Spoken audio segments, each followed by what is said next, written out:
Good morning, good morning. Maglilipatan po tayo ngayon ng ating mga pechay. Ayan. Yan po yung ating pechay. No, ayan.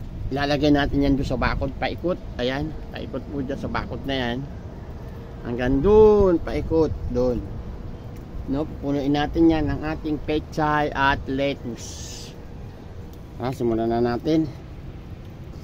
Ayusin muna natin yung ating pagtataniman.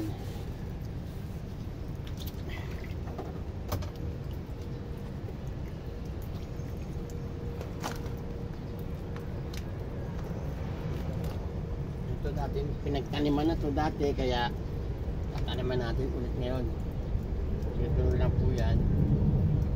Tatanim na ating pechay.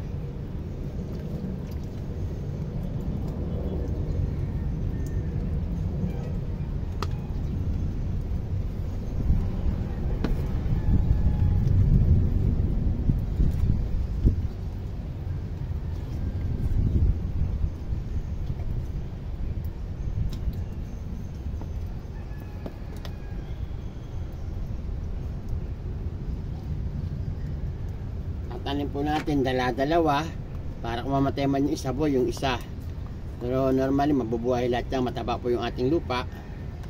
Ito po ay ating garden soil. Ayan. Lagyan na natin dito.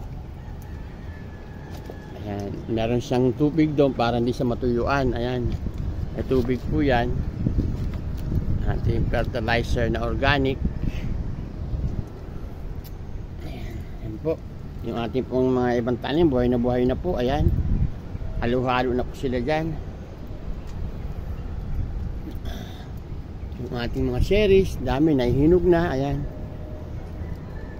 dami, kinakain na po ng ibon. Ayan, ito po pula, ang pinakahinog po niyan ay violet. Ayan po, violet na po siya, hinog na hinog, matamis na matamis po yan.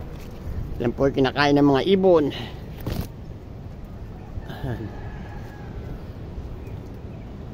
Ito, dami nating ililipat. Di ba, pamimigay natin pag hindi natin yung lahat. Pakarami po eh. Yan po ay isang supot po yung ating binili. Para kami sa kanya naman natin tanim, pamigyan nila natin yung iba.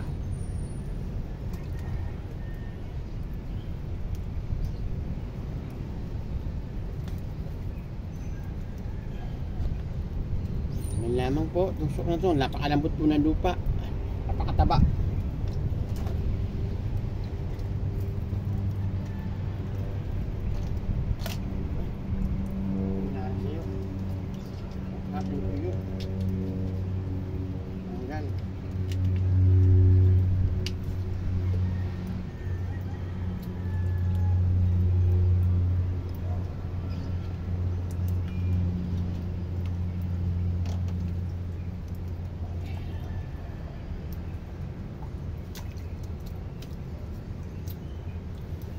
Kasi dati natin tinaniman, kaya pakalisin lang natin dating nakaano. Ito rin natin ilalagay. Tabak ko kasi itong lupa na to.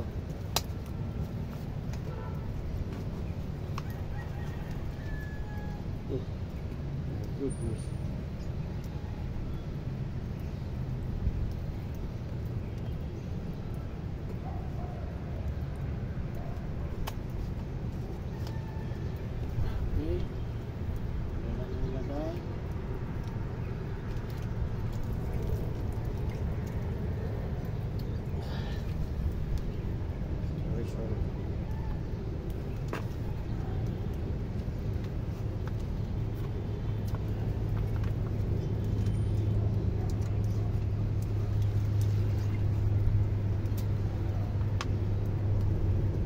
Napakaganda po magtanim ngayon kasi po maulan.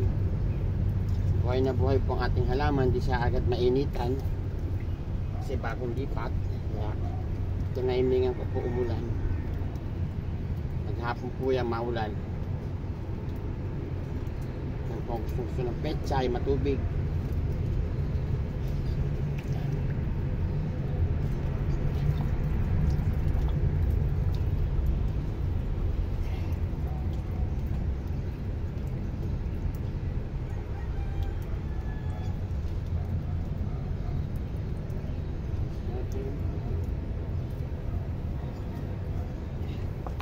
yung mga dati natin tinaniman, kaya tinatanggal ko na po, pina-harvest na, binubuha na lang ng mga damo.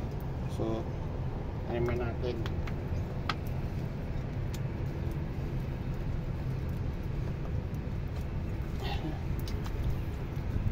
Marami po natin naipunla, oh. Buhay lahat. Kung gusto manghingi, bibigay na lang natin yung iba.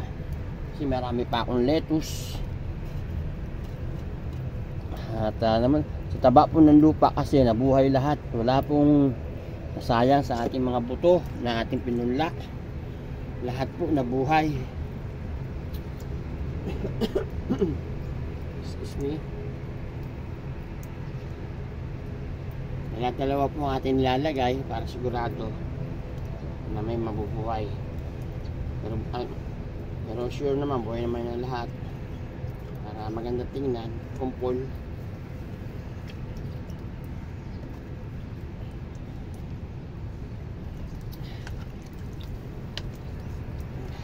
Maganda po yung mga ganito, recycle.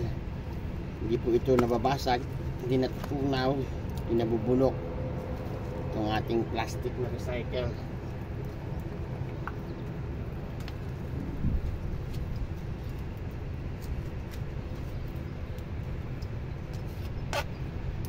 Mataba pa po itong lupa na to kasi garden soil po ito.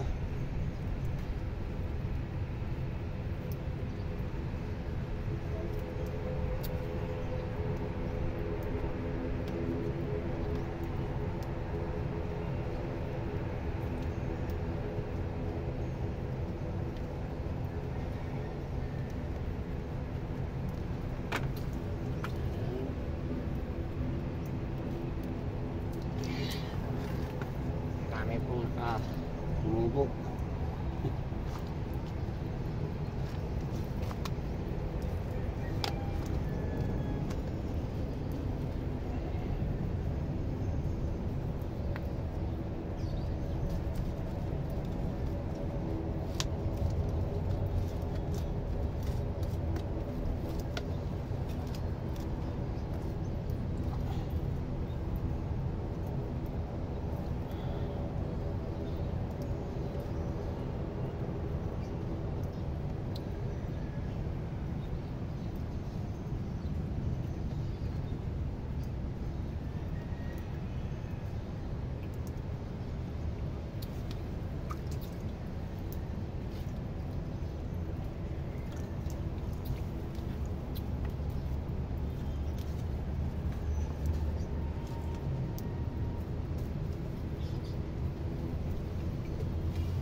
Patay na yung mga bote na kasi napakarami natin tatanim. Punong-puno po ito ating rooftop pati third floor, punuin natin yan ng tanim.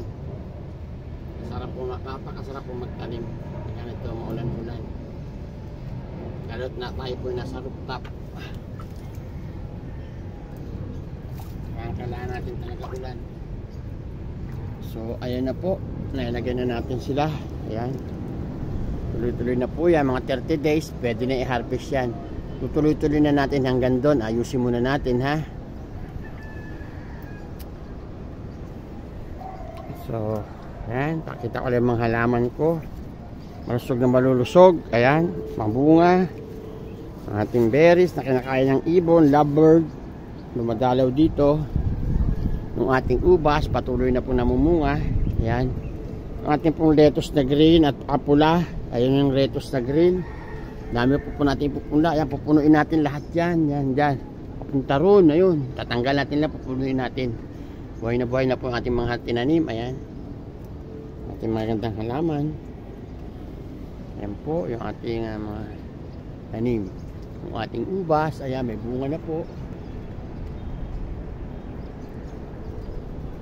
Ayan po.